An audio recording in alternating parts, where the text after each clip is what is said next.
Alors travailler. les bons produits, justement, on en a quelques-uns dans cette émission. Il y a un produit phare, un produit emblématique de notre région auquel on ne pense pas tout de suite lorsqu'on pense sud-ouest. Il s'agit du caviar.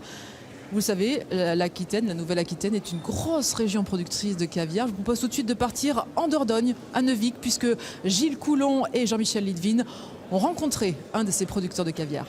Ici, on voit les trois espèces de la mer Caspienne, Beluga, Ossiètre et Sevruga.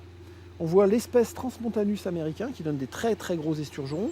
Il y a 4 ans, Laurent Deverlange a créé sa propre ferme d'élevage d'esturgeons destinée à la production de caviar. Un rêve d'enfance pour cet ingénieur, agronome de formation. C'est justement la folie qui m'a poussé là-dedans. C'est la folie de l'élevage, de l'amour du poisson et l'envie de faire un produit de qualité en France et de le vendre dans le monde entier. Sur les 20 hectares de la ferme, plusieurs bassins d'élevage. Ici grandissent près de 150 000 poissons nourris avec des aliments bio. À l'âge de 2 ans, on détermine le sexe de l'esturgeon.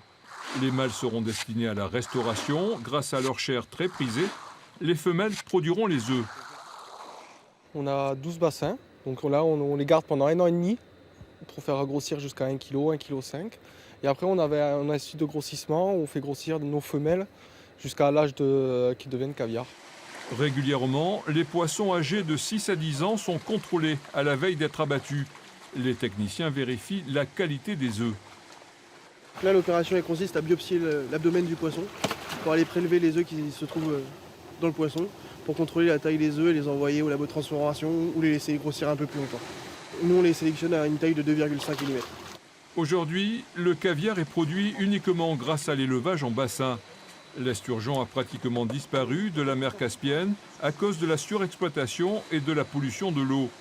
L'Aquitaine est la première région de France productrice de l'or noir. Dans notre département, on est 3 éleveurs.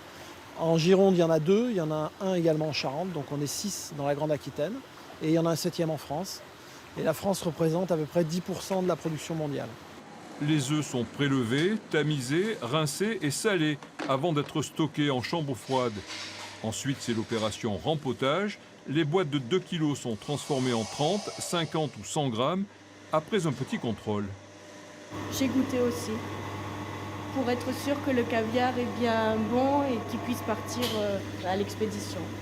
Novembre, décembre, 2 mois qui représentent 60% du chiffre d'affaires annuel. Ce sont des commandes qui viennent de France, principalement. Et après, on a aussi une grande partie à l'export.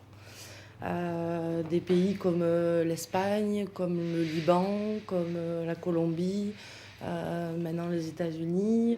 Et un concurrent de taille, la Chine. Les Français étaient 2e producteurs mondiaux il y a 2 ans avec 20 tonnes. Et cette année, les Chinois font 60 tonnes. Ils ne faisaient rien il y a 2 ans. Donc oui, les Chinois sont en très forte croissance, mais avec des conditions d'élevage dans les eaux les plus pures du monde, comme tout le monde le sait en Chine, et avec la meilleure alimentation possible pour des animaux. Laurent Deverlange, sceptique sur les produits chinois, car ici on a misé sur l'excellence et non sur la quantité à n'importe quel prix. Conséquence, le caviar de la grande région a acquis une renommée internationale.